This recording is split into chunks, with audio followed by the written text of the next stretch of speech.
Hi friends, welcome to our YouTube channel. So இந்த video பதிவில் TNPSC Group 2 examination. So எல்லோரும் எதிர்பார்த்து காத்துட்டு இருந்த தேர்வு இன்றைக்கி முடிவடைஞ்சிருச்சு. ஸோ எல்லோரும் எப்படி பண்ணியிருந்தீங்க? காலையில் நேரமாகவே கிளம்பிட்டேன். நேரமாகவே எழுந்திரிச்சு சாப்பாடு தக்காளி சாப்பாடு செஞ்சுட்டு சீக்கிரமாக போகணும் அப்படின்னு சொல்லி கிளம்பியாச்சு. ஸோ உங்களுக்கு எப்படி எக்ஸாமினேஷன் இருந்துச்சு அப்படிங்கிறத கீழே கமெண்ட் பண்ணுங்கள். எனக்கு பார்த்துட்டிங்க அப்படின்னா தமிழ் ஓரளவுக்கு ஓகே. ஜிஎஸ்ஸு மேக்ஸ் எல்லாம் வந்துட்டு ரொம்பவுமே டஃப்பாக இருந்தது. கொஷின் பேப்பர் ஓப்பன் பண்ணி பார்த்தோன்னே எல்லாத்துக்கும் ஒரு ஷாக்கு. எப்போவுமே question paper first Tamil 100 question இருக்கும், அதுக்கப்புறம் தான் ஜிஎஸ்ஸு மேக்ஸ் இடையில வரும். ஸோ இந்த தடவை கொஷின் பேப்பர் பார்த்திங்க அப்படின்னா எடுத்த உடனே ஜிஎஸ் தான் கொடுத்துருந்தாங்க. ஸோ அது குரூப் 2 எக்ஸாமா இல்லை குரூப் 4 எக்ஸாமா இல்லை குரூப் 1 எக்ஸாமா அப்படிங்கிற அளவு கன்ஃபியூஸ் ஆகிற அளவுக்கு கொஷின் இருந்தது. ஆக்சுவலாக கொஷின் பார்த்திங்க அப்படின்னா குரூப் 1 ஸ்டாண்டர்டுக்கு கேட்டிருந்தாங்க. ஜிஎஸ் எல்லாம் வந்துட்டு புக்கில் இருந்த கொஷின் தான் கேட்டிருந்தாங்களா அப்படிங்கிற அளவுக்கு கேட்டிருந்தாங்க. ஸோ உங்களுக்கு ஜிஎஸ் எப்படி கேட்டிருந்தாங்க அப்படிங்கிறத சொல்லுங்கள். ஸோ ஜிஎஸ் ஓரளவுக்கு தான் படிச்சிருந்தேன். தமிழ் வந்து ஓரளவுக்கு முடிச்சிருந்தேன் அப்படிங்கிறதுனால ஓரளவுக்கு வச்சு போட்டுட்டேன். ஆனால் குரூப் 4 லாஸ்ட் குரூப் 4 பார்த்துட்டிங்க அப்படின்னா சிறப்பு தமிழில் அங்கங்கே டச் பண்ணி கேட்டிருந்தாங்க. ஆனால் இந்த குரூப் 2 எக்ஸாம் பார்த்திங்க அப்படின்னா டிஎன்பிஎஸ்சி வச்சு செஞ்சுட்டாங்க அப்படின்னு தான் சொல்லணும்.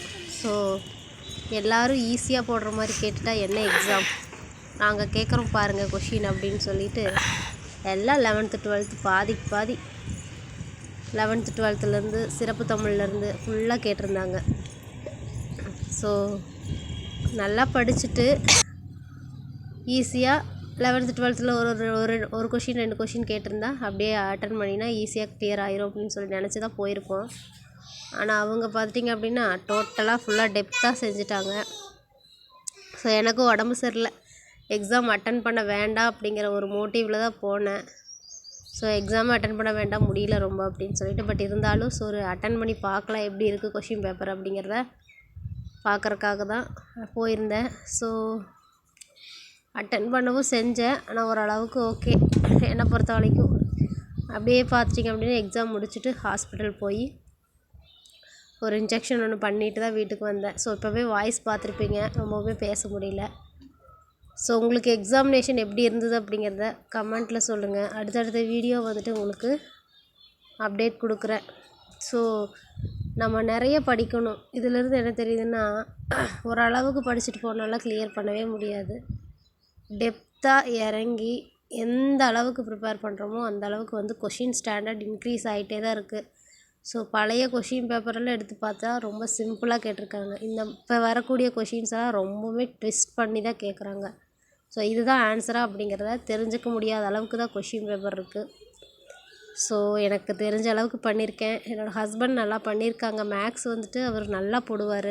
25 out of 25 எடுத்துருவார் எப்போவுமே. அண்ட் இந்த டைம் 2 கொஷின் டவுட்டு, 25க்கு 23 எடுத்துட்டாங்க.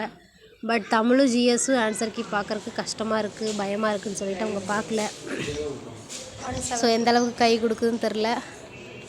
ஸோ பார்ப்போம் எந்த அளவுக்கு கை கொடுக்குது, எந்த அளவுக்கு நம்ம படிக்கணும் அப்படிங்கிறத அடுத்தடுத்த வீடியோவில் சொல்கிறேன். இனி வந்துட்டு படிக்க ஸ்டார்ட் பண்ண வேண்டியது தான். கொஞ்சம் உடம்பு க்யூர் ஆகட்டும் கைஸ், எல்லா அப்டேட்டும் உங்களுக்கு கொடுக்குறேன். ஸோ இந்த வீடியோ இதோட முடிச்சுக்கிறேன். வீடியோ பிடிச்சிருந்துச்சின்னா லைக் பண்ணுங்கள், நம்ம சேனலை சப்ஸ்கிரைப் பண்ணி சப்போர்ட் பண்ணுங்கள்.